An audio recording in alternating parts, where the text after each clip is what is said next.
Hallo liebe Composite Community.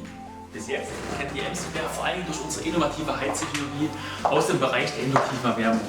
Mit dieser Technologie konnten wir neue Maßstäbe ansetzen, was Flexibilität, Energiebedarf und Präzision angeht. Parallel dazu haben wir eine Kompetenz für Widerstandsheizsysteme aufgebaut. Hier haben wir schon einige echt komplizierte Herausforderungen gelöst. Sowohl in der Auslegung von Heizsystemen bis hin zu anspruchsvollen Regelungsaufgaben. Beide Heizsysteme eignen sich hervorragend für kleine bis mittelgroße Bauteile. Kompliziert wird es vor allem bei Hinterschneidungen bei großen Strukturen. Genau dafür haben wir unser Portfolio erweitert, um auch diese Lücke noch schließen zu können. Das hier ist unsere Antwort auf die Herausforderung, wenn es darum geht, größere Volumen zu heizen und wenn Hinterschneidungen im Spiel sind. Red Air. Red Air heißt unsere Warmluftbox, welche sowohl Luft mit Raumtemperatur ansaugen und erwärmen kann oder als Umluftbox fungiert.